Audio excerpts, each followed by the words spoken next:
Polythene பயன்பாடுகளுக்கு கடுமையான கட்டுப்பாடுகள் விதிக்கப்பட்டிருக்கும் நிலையில் கடைகளில் அது முறையாக பின்பற்றப்படுகிறதா என்பது குறித்து மக்கள் குரல் பகுதியில் திருப்பத்தூர் மாவட்டம் ஆம்பூர் மக்கள் தெரிவித்த கருத்துக்களை தற்போது பார்க்கலாம். இந்த பாலித்தீன் பைகளை தடை செய்யணும், தடை செஞ்சிருக்காங்க. இருந்தாலும் அண்டை மாநிலத்திலிருந்து கர்நாடகா, ஆந்திரா போன்ற மாநிலங்களில் கடத்தி வரப்பட்டு இங்கே சில்லறை வியாபாரிகள் கடைகளில் விற்பனை செய்கிறாங்க. தேவையில்லாமல் கேஸும் போட்டுடுறாங்க அவங்க மேலே. உற்பத்தி செய்கிற இடத்துல தடுத்துட்டாங்கனாக்கா அந்த கேஸ் போடுற விஷயத்தை தடுக்கலாம். இன்னொன்று, அரசாங்கம் மஞ்சள் பை என்ற ஒரு திட்டத்தை கொண்டு வந்திருக்காங்க. இதை மேலும் விரிவாக்கணும். அது ஒன்ஸ் யூஸ் பண்ணி கீழே போடுறத மக்காதது.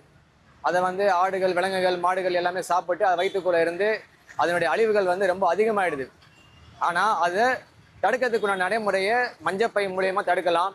கம்போஸ்டபிள் பேக்குன்னு சொல்லிட்டு ரீசைக்கிளபிள் பேக், அந்த பை உபயோகப்படுறது 3 மாதம் வரைக்கும் தான் அது நிற்கும். ஆட்டோமேட்டிக்காக அது மக்கிடும். மக்காச்சோளம் மூலயமா உருவாக்கக்கூடியது.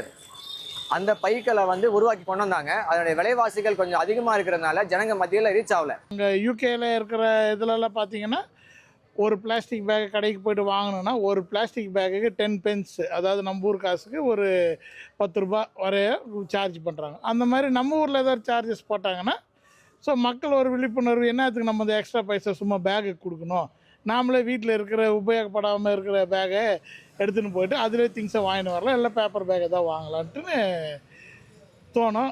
அது பிளாஸ்டிக்கோட யூசேஜை குறைக்கும். இந்த பிளாஸ்டிக் யூஸ் பண்ணுறதை தடுக்கிறது ரொம்ப நல்ல விஷயம். நம்மளுடைய ஃபியூச்சரை அதை ரொம்ப சேவ் பண்ணணும். பார்த்தீங்கன்னா நெகிழி பைகளை ஸ்டாப் பண்ணது நாட் ஹீரோயிசம், அது நம்மளோட ரெஸ்பான்சிபிலிட்டியாக நான் கருதுறேன். மக்கள் குரல் நிகழ்ச்சியில் ஆம்பூர் பகுதியைச் சேர்ந்த பொதுமக்கள் கூறிய கருத்துக்களை நாம் இப்போது பார்த்தோம்.